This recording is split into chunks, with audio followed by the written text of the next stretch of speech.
On reprend Bezrat Hashem. On était à tête. Alors, ce qu'on va voir maintenant, les deux articles qui vont arriver, c'est un peu difficile.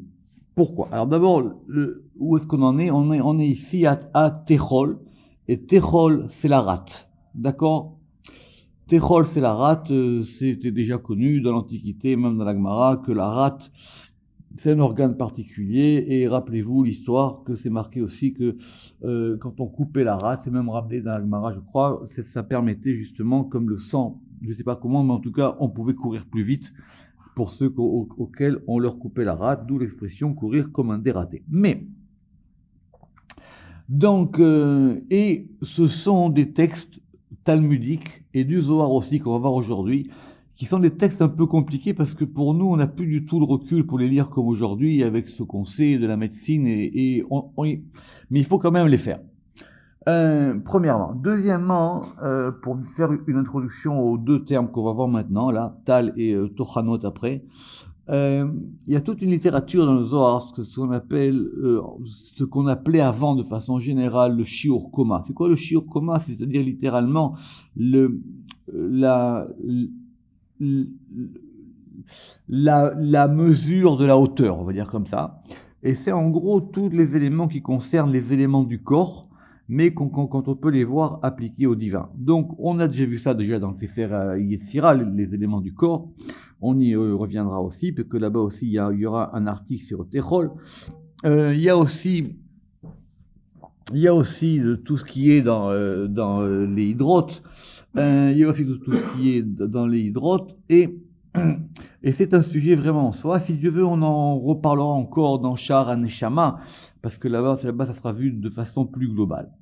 Donc maintenant, la difficulté dans la difficulté, c'est qu'il y a une partie du Zohar qui est une partie encore plus ésotérique que le Zohar normal, qui s'appelle le Re'aya Me'emna. C'est quoi le Re'aya Me'emna? Normalement, c'était un texte à part. Et comme son nom l'indique, le Re'aya Me'emna, ça veut dire le berger fidèle, c'est Moshe Rabbeinu. Donc ce sont des textes du Zohar où c'est Moshe Rabbeinu qui va discuter, et il parle souvent avec Rabbi Shimon, mais il y a aussi des fois d'autres interlocuteurs, il y a aussi Eliyahu Hanavi. Normalement, au départ, c'était considéré comme étant un manuscrit séparé. Mais pour des raisons éditoriales sur lesquelles on va pas revenir et qu'on avait déjà peut-être, si vous en souvenez, parlé lors du colloque sur Mantoue, on a inséré le Re'aya Me'emna à l'intérieur du Zohar. Mais non, on l'a pas inséré de façon, on va dire, non, pas du tout.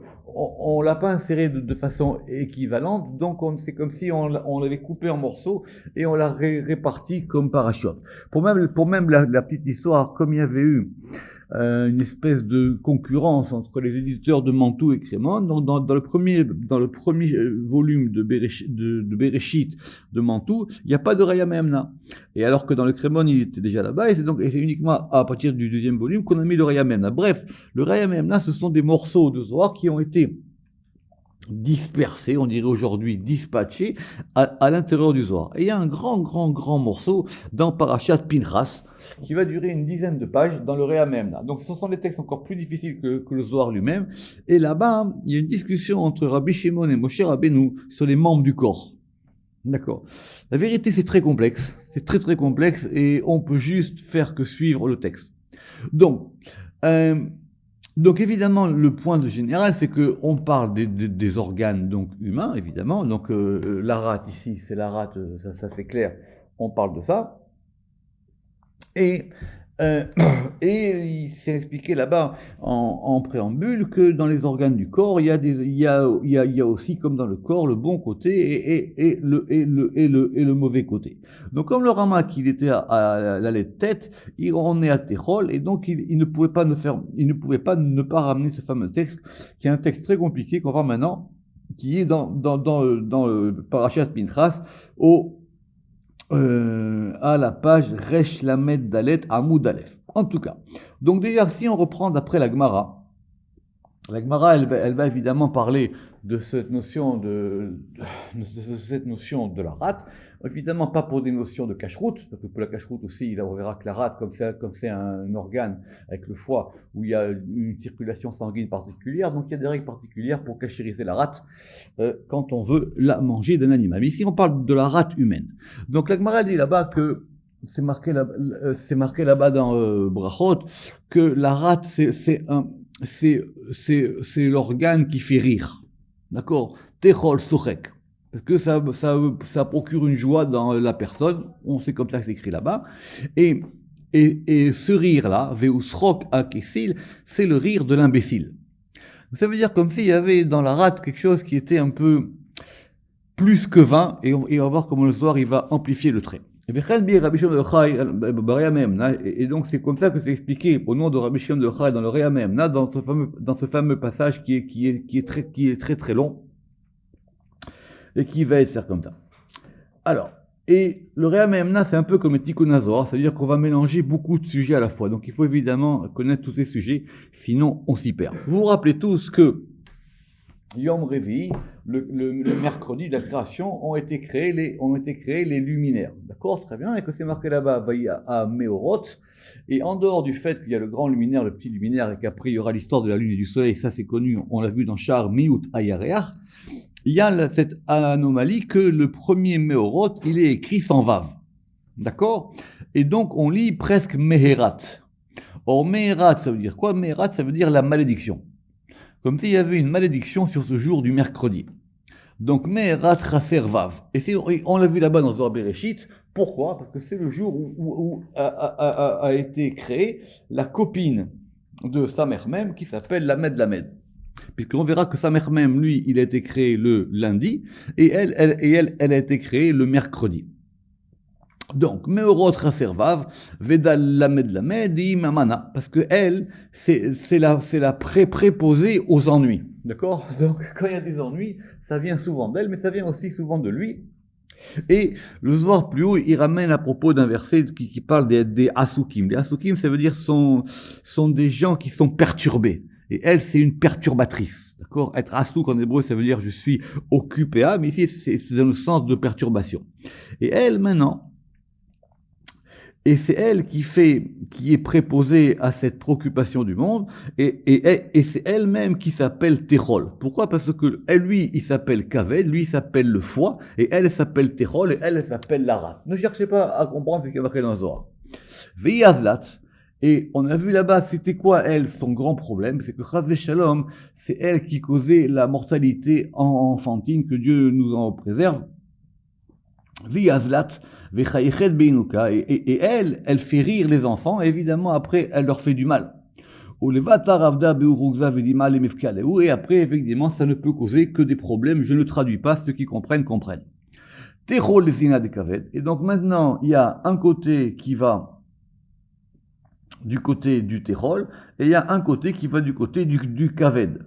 Et donc c'est pour ça, parce qu'il y a sa mère même et la mère Lamed. Mais la Gemara, elle a retenu là-bas quelque chose que donc ces deux jours-là, qui s'appellent Sheni et Revi, c'est-à-dire le jour du lundi et le jour du mercredi, ce sont des jours où il n'est pas bon, et c'est ramené dans le Shulchan Aruch, de commencer un ouvrage. Faites ce que vous en voulez, ça fait partie des textes qui ont vieilli et sur lesquels nous, on n'a plus de recul. En tout cas, le Ramak aussi, c'est pour ça qu'il va vite, il dit Alkan Leshono, Vekavato Bora, voici la citation de ce Zohar, et évidemment, le message est clair. Très bien. Deuxième élément, c'est un élément qui n'est pas facile, justement il va nous aider, c'est ce qu'on appelle les Tochanot. Alors les Tochanot, ça apparaît une fois dans la Torah, ça apparaît dans Kohelet en 12.3. Et en Kohelet 12.3, les Tochanot, littéralement, c'est traduit là-bas comme étant des meules. Vous savez, des meules, c'est quoi des meules? Ce sont des blocs de pierre, et ces blocs de pierre, quand ils se frottent l'un contre l'autre, ils vont permettre de moudre. Et ils peuvent moudre le grain, et ils peuvent moudre beaucoup de choses. Et on a un verset là-bas dans Kohelet, qui parle de choses quand le monde va mal, et qui est un verset assez compliqué grammaticalement. Bayom. Sheyazou Shomrea Bait. Alors je traduis pas, mais on va dire que d'après Rashi, le jour où vont trembler Shomrea Bait, les gardiens de la maison, Ve'it Avtu, et où vont chanceler Anshe Chaïd, on va dire comme ça, les hommes de guerre, ou Batlou à Tochanot, et où les meules seront abolies, elles seront battelles, elles ne serviront plus à rien. Qui mi'aitu, il faut traduire un peu comme ça, parce qu'elles seront périmées, on va dire, elles seront surannées. Ve chashechu arohot, et seront plongées dans l'obscurité. Arohot ba'arubot, ceux qui voient dans les arubot, ceux qui voient dans les trésors. Il me semble que c'est comme ça qu'on avait traduit les arubot. Très bien. Donc, évidemment, déjà dans Kohelet, c'est compliqué, et tout ce chapitre 12, il est compliqué, je vous encourage à évidemment le lire plusieurs fois, mais le Zohar pose la question, c'est pour ça que le Ramak le ramène. Donc, c'est quoi cette notion de Tochanot? C'est quoi ces fameuses meules qui ne marchent plus quand les choses vont mal dans le monde? Piresh Rabbi Shimon de Réa Mehemna. Et donc, c'est la suite de notre Zohar. Nous, on était en Resh Lamed Dalet, et là, on est en Resh Lamed He. Donc, c'est juste, on a juste tourné une page dans le Zohar, toujours dans le Réa Mehemna de Parashat Pinchas, et là-bas, c'est ramené qu'il y a deux explications. La première, Aechad. C'est quoi ces Tochanot? Shehem Kochot, ce sont des forces qui proviennent du côté de certains anges, Mitzad Amalachim, et les anges, vous savez qu'il y en a plusieurs, et ici il s'agit des Ishim. Anikrim Ishim. Vezé les Shono, et voilà ce que dit le soir là-bas, le Rama qui fait que ramener. Mais il y a Ishim, de ces anges-là qui s'appellent les Ishim, d'accord? Nafke Dargin des Kadmé vont sortir les degrés des premiers. Venatle mikaved bekadmita, et ils vont prendre du foie. Vous vous rappelez, on a parlé de l'arabe, mais on parle du foie. Et ils prennent du foie en premier. Uman inun, et quels sont-ils? Ce sont ces fameuses tochanot. Fin de citation. Adkan leshono. Et plus tard, c'est-à-dire apparemment un folio plus tard, en Resh Lamed Vav, toujours dans le Zohar, là-bas dans Pinchas, on a expliqué là-bas que comme évidemment c'est un pluriel, ça correspond à ces degrés de Netzach et Od. Et là, ça devient plus intéressant parce que d'un point de vue midrashique, c'est ça qu'on va appeler Ve'em She'em She'nikraim, les Shechakim, c'est ce qu'on va appeler les Shechakim. Alors, l'ishrok en hébreu, c'est mâché. Et la différence qu'il y a entre tochen et shorek, c'est la différence qu'il y a entre concasser et moudre. Parce que moudre, c'est grossier, ou plutôt concasser, c'est grossier, et moudre, c'est plus fin. Et si vous aimez en plus les difficultés, sachez que les Shirakim, ça c'est l'un des noms des 7 cieux. Il y a 7 noms types de cieux, vous vous rappelez Vilon, Rakia, et il y en a un qui s'appelle les Shirakim. Pourquoi? Parce que c'est là, dans ce degré-là, Ve'ataam she'em tochanim man atzadikim. Parce que c'est là où on va moudre la manne pour les tzadikim. D'accord? Pour ceux que ça intéresse, par exemple, c'est pour ça qu'en hébreu moderne, la techina, c'est quoi? C'est du sésame qui a été moulu. C'est ça la techina. C'est broyé.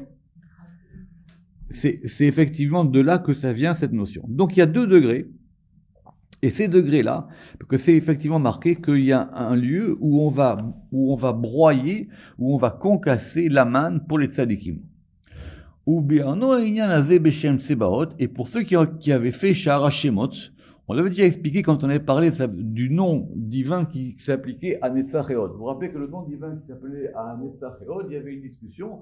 Soit on disait que c'était Elohim Tsebaot, soit c'était Tsebaot et on coupait Tsebaot en 2. Comment on coupe Tsebaot en 2 pour ceux qui s'en souviennent? En fin de compte, on va couper le Aleph. Et il y a une partie du Aleph qui va s'appeler Tseva, avec la moitié du Aleph, et une partie du Aleph qui va s'appeler la moitié gauche du Aleph avec Hot, et c'est comme ça qu'on a Tsebaot pour Netzach et Hot. Ça, c'est quand même important pour les noms divins. Et ça, c'est ce qu'on a vu dans Shar Hashemot. Alors, quelle différence il y a entre cette notion de Tochanot et cette notion de Shirakim? Il s'est expliqué, Pirouche, vu qu'on applique ça à Netzach et Hod, qui nikrao tochanot mitalayamin, ça s'appelle que c'est tochen du côté droit, et ça s'appelle que c'est shorek du côté gauche. Pourquoi? Vatam, qui techina, Ioter daka. Parce que la techina, c'est vraiment le fait de moudre. Et donc, le fait de moudre, ça produit quelque chose de plus fin. Veioter daka. Veioter tova. Et c'est donc mieux que le simple fait de concasser qui est le degré de la shirika. Donc ce sont 2 degrés, netzach et od, qui correspondent, et ces degrés-là, ils sont capables de faire une transformation où ils concassent et ils moudent, toujours je me trompe sur ils moudent, pour pouvoir faire sortir cette fameuse manne pour les tzadikim. Et donc si c'est du côté droit, un c'est netzach, et si c'est du côté gauche, l'autre c'est od. Vekacher yigaber atzad netzach à la od, et quand c'est le côté droit de netzach qui va l'emporter sur od, alors donc, veish farahamim. Donc du coup, maintenant, on aura un influx du côté droit. Donc ça sera un influx de miséricorde. Ve'az nikra tochanot. Et donc maintenant, c'est ça qu'on appelle les tochanot. Shei techinat. Vous voyez, je dit d'ailleurs le mot de techina, qui est le fait de moudre man yafé, donc qui est le fait de bien moudre la manne, de façon bien, yafé, les midat tzadik pour la mesure du juste. Vekacher yigaber tzada od, et que lorsque c'est le côté de od, qui est donc du côté gauche, qui va l'emporter sur netzach, et donc ça sera le din veyigover adin, donc du coup ça sera le din qui va l'emporter. Ah, yikraou shechakim, et ça s'appellera des shechakim. Et shechakim, ça vient de shehu milachon shirika, qui vient donc de cette notion, on avait dit que c'était le fait de concasser, et qui est moins bon, chez Enatova, chez Gassa, parce que quand c'est concassé, ben c'est pas encore moulu. Ce sont des gros morceaux. Ve'en aman mezuman yafe karaoui, et donc du coup la manne qu'on va avoir de ce côté-là, eh ben elle sera moins fine. Elle sera pas de la galette fine, elle sera de la galette un peu dure. D'accord? Et donc ça sera pas ve'en aman mezuman yafe karaoui kolkar, et donc ça sera pas aussi bien que on le voudrait. Ok. On va maintenant faire un mot important. Ce mot important, c'est tal. D'accord? Tal. Tal, retenez bien ce nom, c'est un mot très important. Et je pense que la traduction la bonne et la plus classique, ça désigne la rosée. D'accord. Maintenant, on avait posé des questions pour ceux que ça intéresse. Normalement, la rosée, c'est quelque chose qui provient de la transformation de la température. Et donc, ça provient du bas. Puisque c'est le changement de température qu'il y a entre le jour et la nuit qui fait qu'il y a une rosée qui va se déposer sur les plantes et sur les arbres. Maintenant ici, la rosée dont on parle, c'est une rosée céleste, c'est une rosée qui provient du ciel. Donc c'est peut-être pas forcément la rosée, mais en tout cas c'est pas la pluie. La pluie c'est Geshem, on sait ce que c'est, et Tal, c'est un peu une pluie fine ou une pluie particulière ou une pluie beaucoup plus subtile. Et c'est un élément très important, cette notion de Tal. Rappelez-vous que par exemple dans la prière on dit Mori Datal, ou Mori Datal, c'est-à-dire celui qui fait descendre le Tal. D'accord? Et rappelez-vous, et on va en parler aujourd'hui, c'est un terme très important. Donc, ça échappait à personne que Tal, ça a pour Gematria 39. D'accord? Abou Lafia le ramène, mon frère aussi, que c'est pas évidemment sans aucun rapport avec les 39 travaux de Shabbat, parce que les 39 travaux de Shabbat qui sont interdits, ce sont eux qui permettent de faire descendre la rosée du ciel, qui est la rosée de Beracha du jour du Shabbat. Mais, pour ceux qui avaient fait avec moi Ptichat Eliaou, là-bas c'est expliqué que Tal, il y a marqué Kechouchban Tal, comme le nom de, comme le compte de Tal. Or c'est quoi Tal? C'est 39 et ça correspond aux 3 premières lettres du Milouï, du Shem Yud Kevavke en Milouï Alfin. J'explique. On prend le Shem Yud Kevavke, on va faire le Milouï Alfin. C'est quoi le Milouï Alfin? Ça veut dire le Yud, il se remplit toujours pareil. Yud Vav Dalet, donc il vaut 20. Le E, il vaut 5 et Aleph, ça fait 6.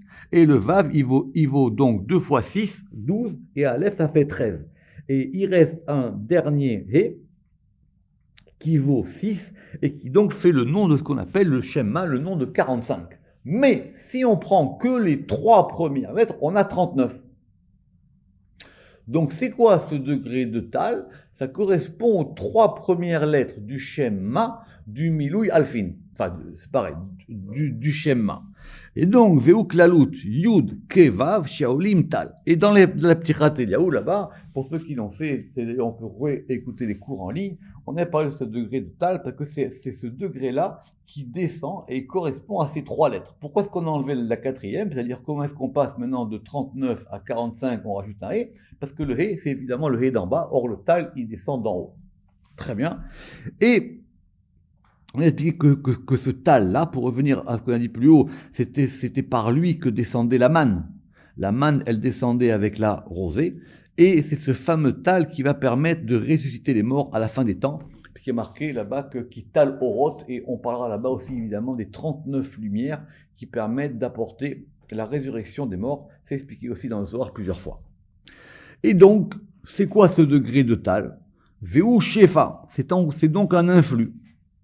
Abba mi Keter, qui provient de Keter, et même de Keter Elion, de Keter supérieur, Derer Asfirot, par le chemin des Sfirot. Donc ça descend de Keter, et ça va descendre par la voie des Sfirot.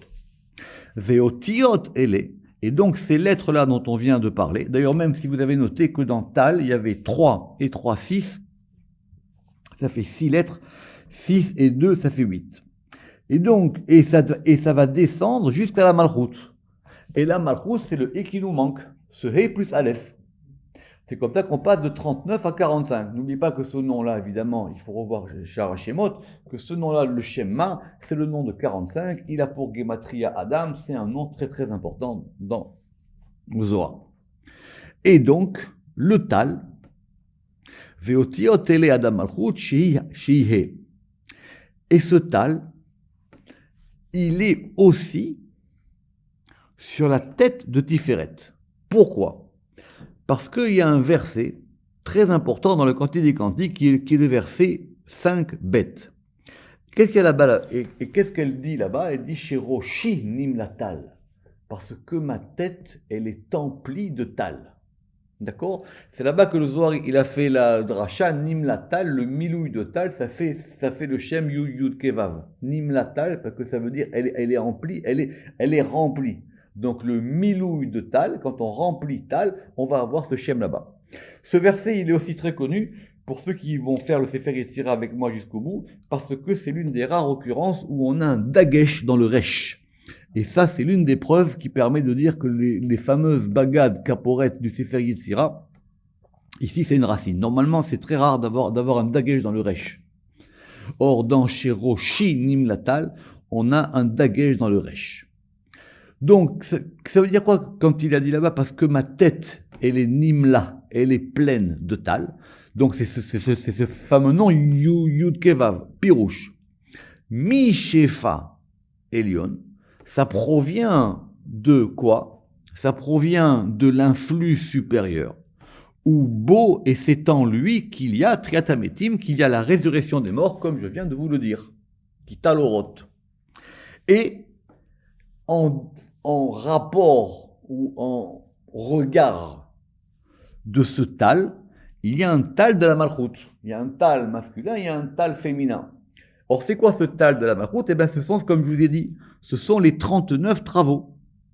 Parce que par les 39 travaux de Shabbat, vous savez que c'est une grande discussion. Que normalement, il aurait dû en avoir 40, et la Gemara là-bas, elle dit Arbaïm Chaser Echad, et on fait tout pour arriver à 40, bien qu'on aurait pu arriver à d'autres comptes. Et c'est même très compliqué de savoir d'où vient cette tradition du chiffre de 39. Alors évidemment, on dit que c'est Alachal et Moshim Sinai, qu'il y a 39 travaux interdits de Shabbat, mais quand on regarde dans les détails, même la Gemara là-bas, elle a des problèmes. On se dit que voilà, ce chiffre 39, c'est pas qu'on a énumérer les travaux et à la fin on arrive à 39, non, c'est qu'il faut 39.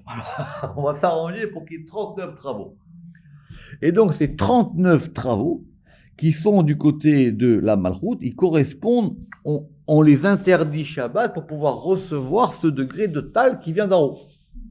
Or, si vous vous rappelez aussi, le Tal c'est quoi? Ce sont les 39 coups pour celui qui est condamné à Malkout. Vous vous rappelez de ça? Il y en a vu dans le Zohar.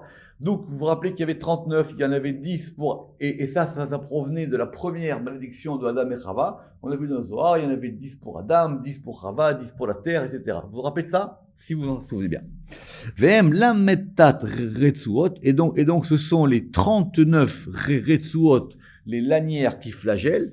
Abaim miretsua bisha, qui proviennent de la mauvaise lanière. Pourquoi? Parce que le Zohar, il a dit qu'il y a retsua bisha et il y a retsua tava. Il y a la mauvaise lanière qui fait mal et il y a la bonne lanière qui fait avancer. Il y en a une qui punit et il y en a une qui donne des choses du bon côté.